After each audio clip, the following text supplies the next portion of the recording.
Je voudrais vous parler de la question des métiers, le choix du métier. Pourquoi est-ce qu'on choisit un métier?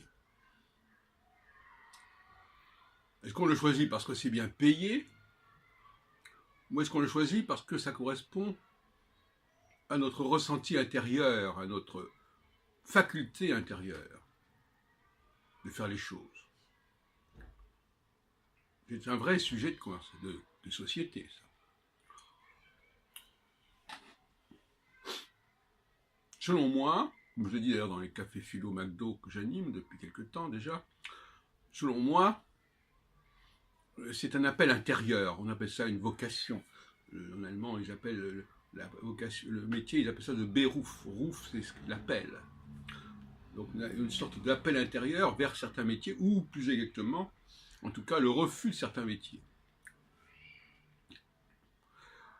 D'une certaine manière, ce ne sont pas des refus qui sont dictés par la société au sens d'une connaissance extérieure.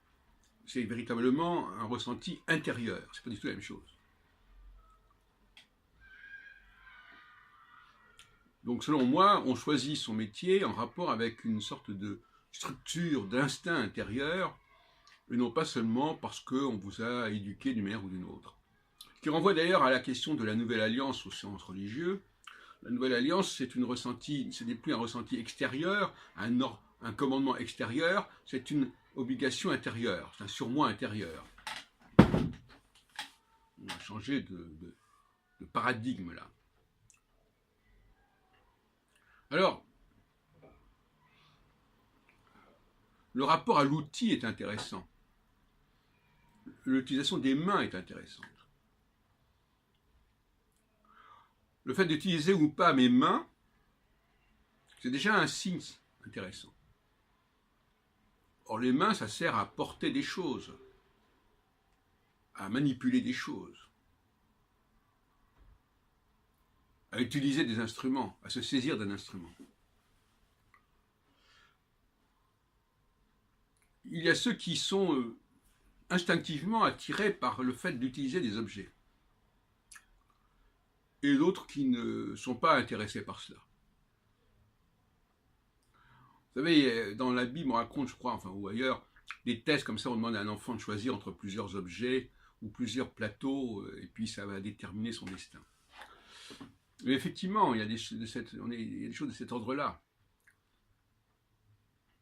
Celui qui n'est pas attiré par les objets, par les machines, par les outils, c'est déjà un signe qu'il est, en quelque sorte, plutôt vers le haut. Et celui qui utilise des objets, il est plutôt vers le bas, disons, hein, pour simplifier les choses. Ça, c'est le premier point.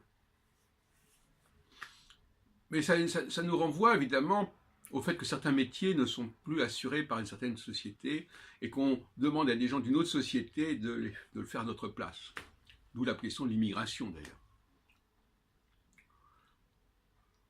Ce n'est pas simplement une question d'argent, contrairement à ce qu'on veut nous faire croire. Il y a des choses qu'on ne ressent pas, qu'on n'a pas envie de faire. Un autre aspect qui me paraît intéressant de montrer, c'est le fait de ne pas vouloir fonctionner soi-même, de ne pas servir d'outils. Il ne s'agit plus de ne pas se servir d'outils, il s'agit de ne pas servir d'outils. Ce n'est pas tout à fait la même chose. Par exemple, le fait d'être enceinte pour une femme, c'est servir d'outils. Le fait de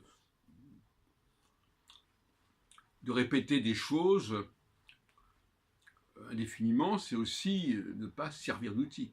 Parce qu'on peut se comporter comme un magnétophone, hein, mais sans avoir de magnétophone. Donc là aussi, voyez-vous, il y a donc un double enjeu. Je ne veux pas me servir d'outils, mais je ne veux pas non plus servir d'outils. S'il y a déjà ce double refus, c'est déjà qu'on est vraiment très haut. Et ne pas servir d'outils, c'est aussi ne pas avoir de rapport sexuel.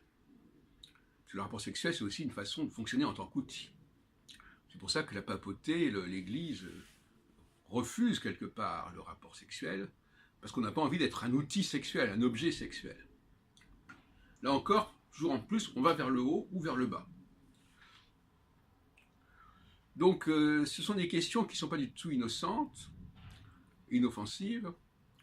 Nous choisissons selon ce que nous sommes, et nos choix ne sont pas du tout innocents.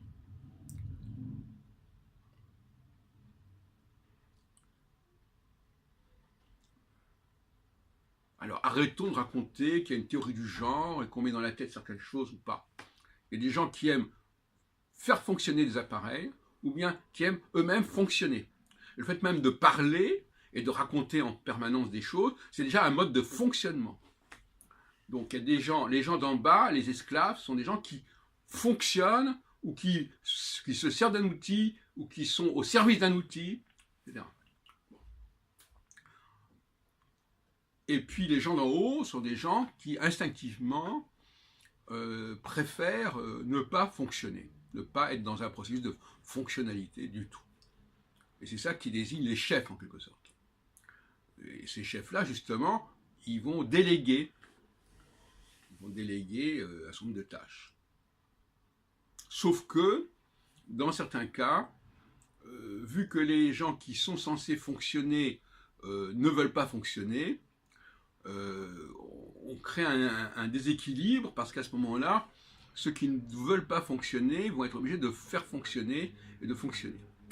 Mais ça, c'est un dysfonctionnement, c'est le cas de le dire, et il ne faut pas en faire toute une théorie. Il faut faire attention quand on analyse une situation, il faut faire la part des éléments de perturbation qui viennent modifier le cours normal des choses. Parce que si on considère la perturbation comme un élément normal, là, on fait fausse route.